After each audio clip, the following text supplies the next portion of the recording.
Drag racing, the sport of extremes, it's been bursting with them this season. Greater speeds, bigger crowds, the worst weather and unfriendly economics. Centerpod's World Finals last weekend rolled it all into one, when massive crowds spelled good news and bad news, when all the top fuel favourites struggled for form, and where the new top alcohol favourite brought a refreshing image to the poultry business. I'm a chicken farmer, so I'm breeding chickens. As a full-time occupation? Yeah, I have a lot of chickens. In the top fuel class, the nitromethane-powered giants, this was the last of 7 rounds in the European Championship, and Monica Oberg, the Swedish nurse, was leading the field. Her only real challenger, the Finn Risto Putiainen, a former pit marshal turned driver, but he had to make a clean sweep of everything here to overhaul Monica. Liv Berstad and Øyvind Jacobsen, the Norwegians, were fighting for overall 3rd and 4th places. Monica, tell me, what sort of a season has it been for you so far? Absolutely brilliant. I'm so happy with the season, and I think we'd end up as a winner of the series. Well, we came here to try to find to win the European Championship. We are in the number 2nd in the point standing. We have to win every round and even beat Rico Antes from Germany today, because it's the final round of German event. Tell me what sort of a season it's been for you so far. Yeah, not good at all.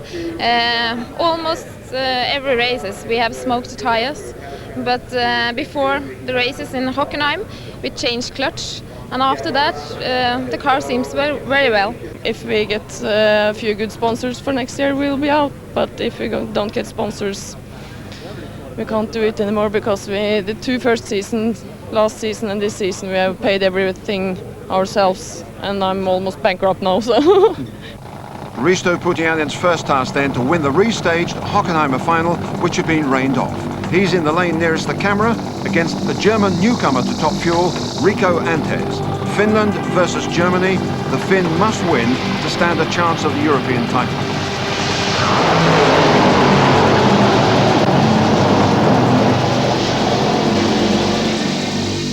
.534, a comfortable victory for Putiainen. So far so good. The championship's still within his grasp. Not much of a showing though for Rico Antes, but beware, this could be a dark horse. Well, I started driving top fuel in March this year in Houston, Texas. That's when I made my license, and made a couple of runs. We ran 5:29 over there, which was pretty good. Very good. I mean, you're going to do anything like that here? Well, we ran in Hockenheim even better. We ran 5:19 in Hockenheim, and we're ready here to crack the O. So hopefully it will hold. The first 2 top fuel quarterfinals, frankly, fell flat. Liv Berstad, the European record holder, number 1 qualifier here, was facing the 8th fastest in the field, Rolf Iversen from Denmark, who didn't even manage to get to the start line.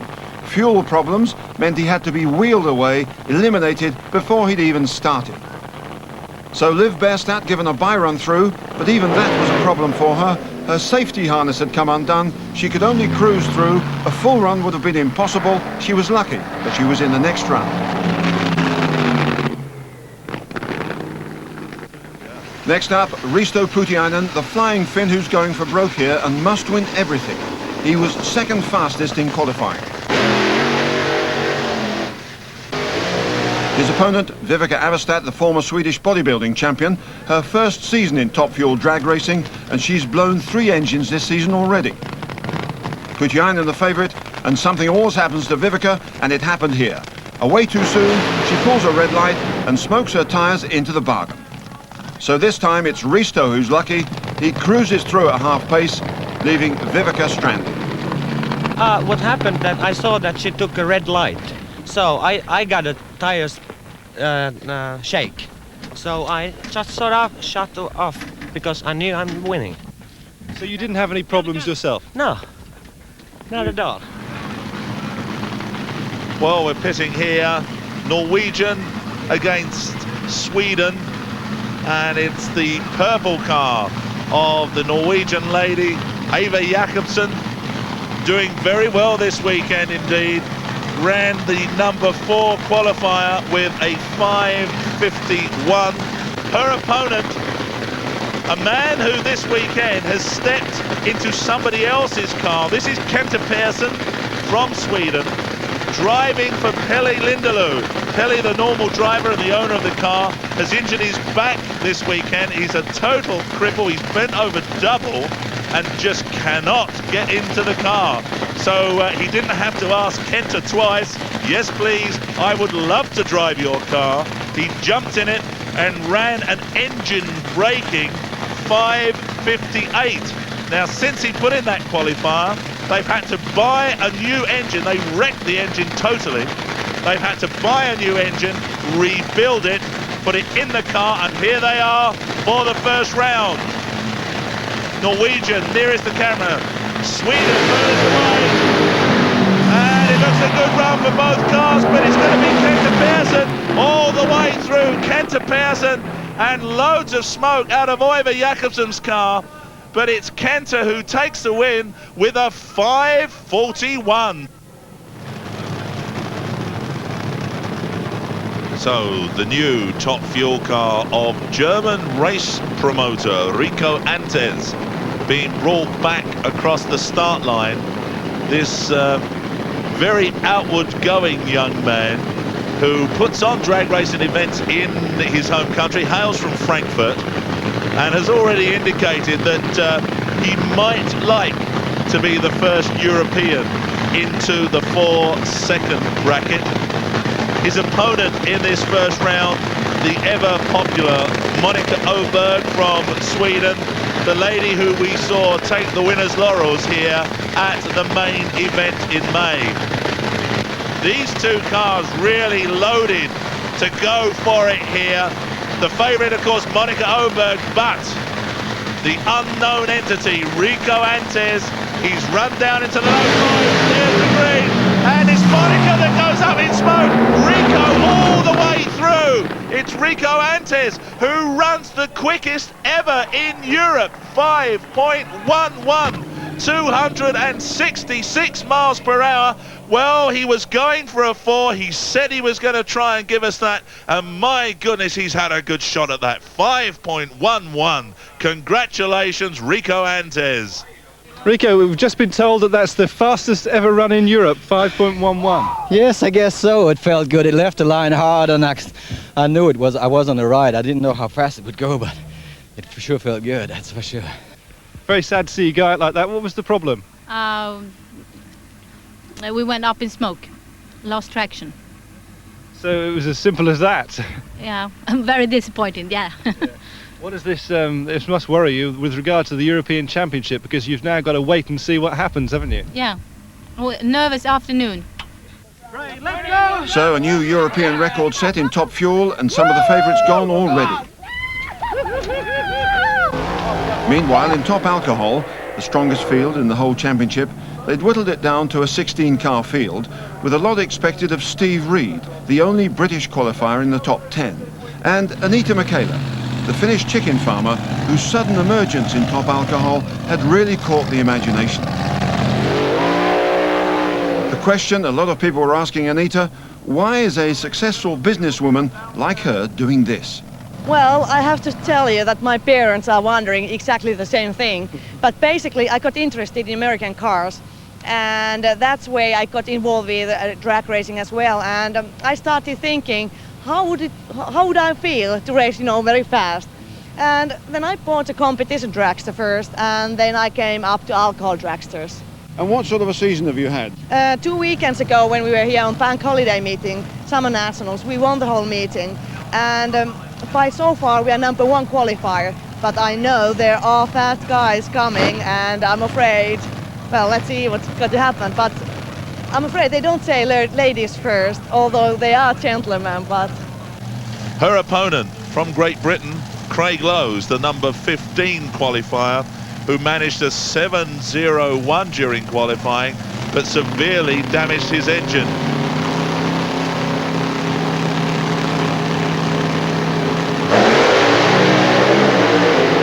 Good start line from Craig Lowes, but it's Anita Michaela all the way, 6 6.20, a comfortable win, a good run for Craig Lowe's, back down into the sixes again, but no match for that flying Finn Anita Michaela. This first round tussle between Switzerland, Urs Erbacher in the left-hand lane, Dodge Daytona funny car, and his opponent from Germany, Peter Cruz, in his Oldsmobile Firenze. Now, Peter Cruz was the number 10 qualifier, ran a 6:45. Urs Erbacher, the Swiss driver, ran a 6:21, a career best, getting him into the number 7 spot. A hard competitor. Peter Cruz has got it all to do here.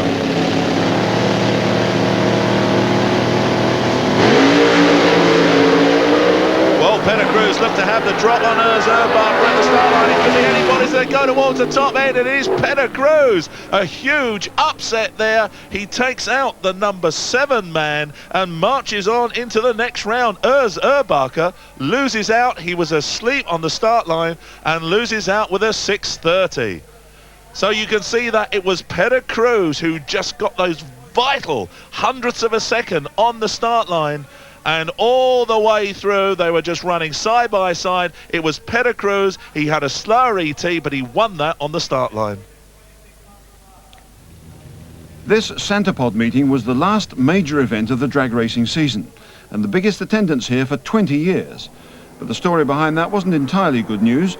Most of the spectators had got in free as part of a Sunday newspaper promotion. It was estimated that only 1 in 7 of this crowd of over 30,000 had paid. And police at one time had to turn people away from the gates and approach roads. But on the positive side, a high proportion of this big crowd should come back again next season. Although if they didn't know it already, they were to learn more about the sport's biggest problem, which was on the horizon. Early mist had turned to sunshine, but those clouds were ominous. Meantime, the rest of a full program raced on.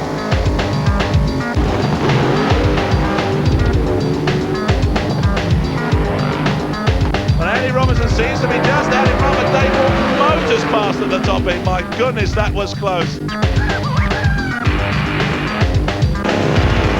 They're away together, but it's Anders Charlie Carling who's in front. Has Bainbridge got the power to put it back? He's really charging for it at the top end and just gets through right on the very, very end of the quarter mile.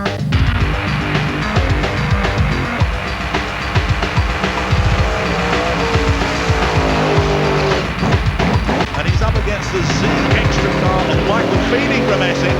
Mike Feeney with a darting time of 9:69, so the advantage going to Mike Feeney on the start line. Has Dan Cockrell got the power to put it back at the top end? He slides through and right on his index he dialed in with a 9:20 and takes the win with a 9:20. Excellent racing there from Dan Cockrell. Both of these bikes quite capable of running underneath the 990 index. Jeff Drage gets away, looks out to the side to see where Ian King is, keeps looking, look at him going. Ian King really coming back there, and Ian King just gets through at the top end, runs right on the index, and a win there just in the last couple of yards there for Ian King. And they're away together. It's Dave Mingay running side by side with Dave Ward. It could be anyone. They go towards the top end. It's Ward who takes it, and the lowest ever ET for Dave Ward, 7.14, 195 miles per hour. He is getting quick. Right, back to the top alcohol quarterfinals. First race, Steve Reed versus Peter Lantz. Reed in the left-hand lane, Peter Lantz from Sweden.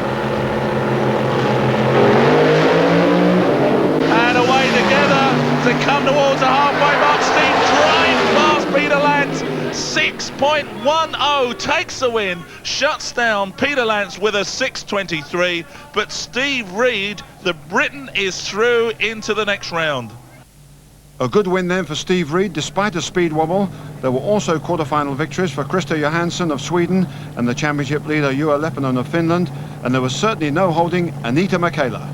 There she is, the smiling, ever-friendly Anita Michaela, a lady who went over to the States, bought her new car, had one go in it, totally wrecked it, then went out and had another one produced. This is the car you now see, and my goodness, has she learnt a lot since then.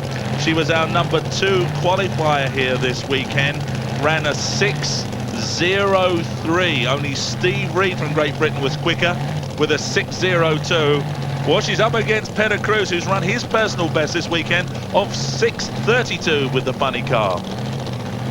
This is where Anita really needs to turn it on.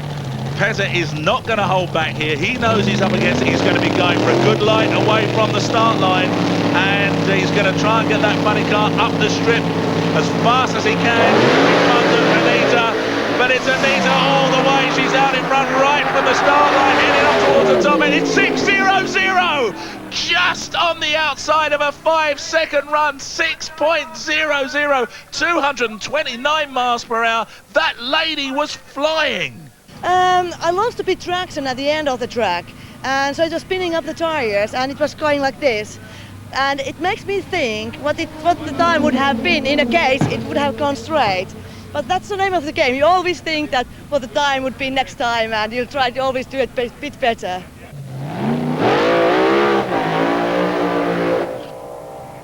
On to the semi-final then, and the big crowd had certainly taken to Anita Michaela. She was real showbiz, and nicely done, acknowledging the great reception she received here, and to be fair, she could afford to be confident. Her opponent, Krista Johansson, had blown his engine in the previous round, so Anita was on a bye run into the final. She could afford to take it easy, did she? Not a bit of it. 228 miles an hour, only 0.03 of a second slower than her quickest run. In the other semi-final, Juha Leppänen, the championship leader, became the villain of the piece in his use of gamesmanship over Steve Reed. Afterwards, Leppänen was accused of infringing 3 principles of drag racing for breaking no official rules. The most crucial incident when Steve Reed, in the left-hand lane, went into stage. He kept him waiting and waiting and waiting. And at 6,500 RPM, Steve Reed's car kept creeping. He pulled a red light, he was eliminated, and Leppänen cruised through into the final unopposed. Steve Reed and his crew were hopping mad. An official protest was made, but to no avail. Before that run, I think that Reed tried to gonna make very good reaction time, and that's why I take a little bit longer time to go to that second stage, and that works.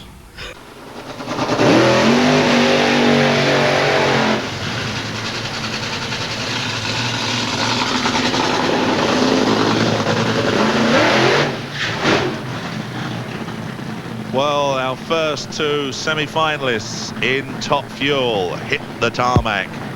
And the first lady out there is the first lady of European drag racing, still holding the European record, Liv Bjerstad, in the Mobile 1 car, and her opponent, Kenta Persson, in the Peli Lindelöf car.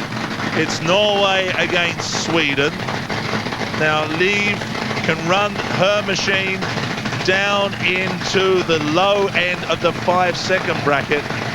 Her ET record stands at 5.13, but she's up against a very much improving Kent Persson. Don't forget, he is in Peli Lindelöf's car. There you can see the name on the side. Peli's indisposed, cannot race this weekend. And my goodness, is Kenta making full use of this to show what a trick driver he is. He's down in the 5.4s already, and it's quite possible that we can see him really give Liv a run for her money here. Now, what we've got to watch is, has Liv's mechanic set the clutches up right, or is she going to produce another track overpowering performance where she just lights up those tyres? This is what it's all about in Top Fuel, getting all of that 4,000 horsepower from those nitro-burning engines down onto the tarmac through those rear wheels. So here they go, both sitting there in pre-stage. The air absolutely alight with nitro fumes here. It's Kenta Persson who goes into stage first. There's Liv in stage 3. weather.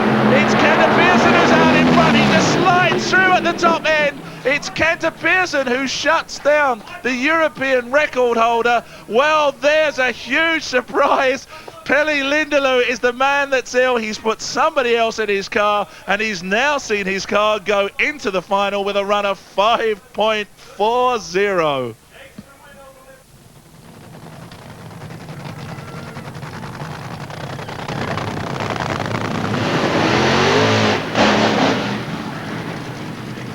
Well, our cameraman's showing us just how long these top fuel cars really are. The Luck Clutches Coca-Cola machine of Rico Antes, 300 inches long. The whole idea is to make the car so low and so long that the front won't come up, that they would just drive forward, and all of the power that that engine can commit will go through to those rear wheels for the good elapsed times and top speed. Risto Putiainen coming back. Well, he got through, if you remember, with just a trickle through on his last run when Vivica Avestad just went up in smoke on the start line. I was speaking to Vivica afterwards, and she just said there was nothing else I could do. I just had to shut down in case I destroyed the engine, and quite wisely she did so, but it allowed Risto to go through into the semi-final without actually having seen action. Well, now he's going to get action again. He's beaten Rico Antes once this weekend. Can he do it again? Don't forget, this man from Finland is chasing the championship title. This is going to be the big one. Rico ran a 5.11, the quickest we've ever seen in Top Fuel in Europe into this round. Is he going to do it again? Real wheel shaking there. Rico out in front, but Rico goes back at the top end. It's Rico Antes who just takes the win. Look at that, 5.34 to 5.37. Terminal speeds of 2.63 and 2.66. It's gone Rico's way. He's into the final, and he's going to meet Kenta Pearson. Well, this race decides the outcome of the European Top Fuel Association Championship for 1992. Monica Oberg was the lady sitting on top of the pile, and the man who could stop her is the man who needed to win this race, Risto Putiainen. He was there in front right up until the last few yards, and by him comes Rico right on the finish line. Rico is very good, first of all, and I had to have a perfect day, you know, winning everything, being the fastest ET driver, and beat Rico yesterday. So. And do you have a message for Monica, who will now win the championship? Congratulations, she deserved it. Okay, thank you. Thank you. And then, with the finals of all the classes lined up, it happened. Down came the rain. Just enough to stop everything, too late to dry out and restart before the local bylaw 6 o'clock curfew. It was all over. A new European champion, a new European record. But the English weather had the last word. Well, almost. Anita, a frustrating end to the weekend for you. Well, but there again, we had a good time here, and you can't help it if it's raining, so it's not worth bothering. But of course, you know, we were figuring out that now it will go or blow the whole car, and you know, now we don't know what would have happened, because you know, it would have been our last chance to go to fives during this year, and no, we didn't. So there's still something to do next year, I guess.